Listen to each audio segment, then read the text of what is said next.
बोल सांची दरबार की जय। जय जगत जननी माता जी ट्वाडी सदा ही जय। बोल मेरे दिल वाली सरकार की जय। सिया राम सिया राम। सात संगत जी, सदगुरु की महिमा भी करना संगत जी आसान नहीं है। जिस अमृत वेला विच जिसने भी हजूर को याद किया या हजूर की साखियाँ सुनी, वो संगत जी वहाँ पे मेरे हजूर जी जरूर विराजमान होते हैं। संगत जी कहते हैं कि अमृत वेला के सत्संग में संगत जी जो हम अपनी साखियाँ देते हैं वो हमारे हजूर जी करवाते हैं। हमारी क्या हिम्मत है संगत जी हम साखियाँ दे सकें। वो मेरे हजूर बाबा दिलीप सिंह बेदी महाराज जी की वो संगत जी पावर स्टेशन है जहाँ से संगत जी हमें वो आवाज़ मिलती है। हम अपनी संगत जी साखियाँ देते हैं।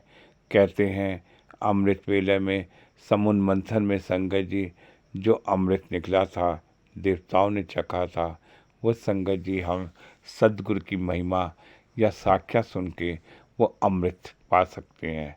वो अमृत संगत जी हम साखियों के एहसास कर सकते हैं, मन में एहसास कर सकते हैं।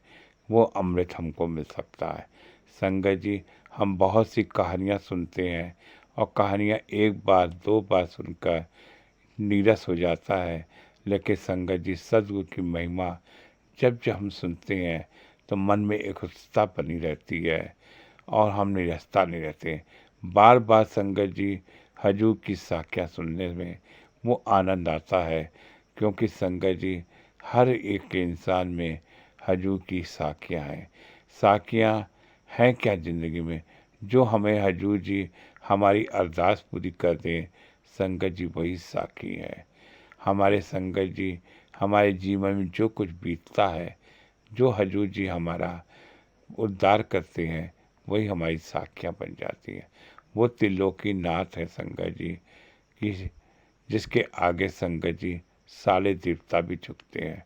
हम उस शेर के बच्चे हैं संगत जी जिसका बाबा टेढ़ा हो। कहते हैं मांगने वाला थक सकता है, देने वाला कभी थकता नहीं।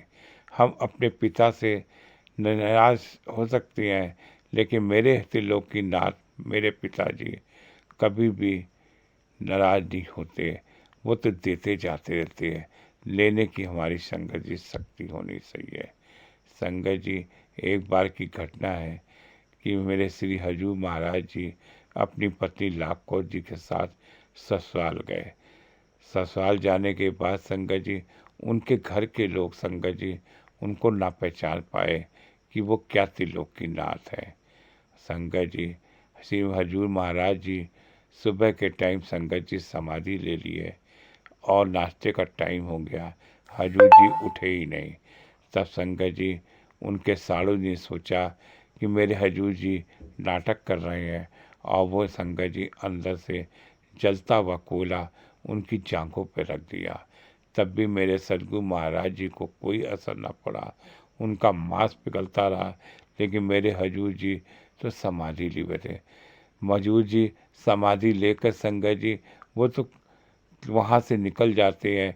जब संगत की किसी की पुकार होती है, उसकी अरदास होती है संगत जी, या संगत जी वो कहीं फंसा होता है, वहाँ हजूर जी चले जाते हैं उसकी मदद करने के, और उसके बाद आते हैं।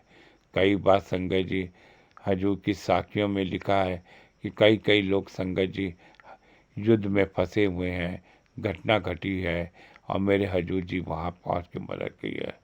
कई बार संगत जी ट्रेन में बनकर जी ड्राइवर बनकर भी संगत जी हजूर ने उनकी पुकार सुनी है। कहीं कहीं बच्चों को गोद में भी उठाकर हजूर जी लाए हैं, क्योंकि जब हजूर जी अब समाधि में चले जाते हैं तो वो हजूर जी उस संगत की पुकार को पूरा करते हैं। वो उनका साड़ू उनके घर के लोग नहीं समझ पाए कि मेरे हजूर बाबा त्रिलोकी नाथ क्या है।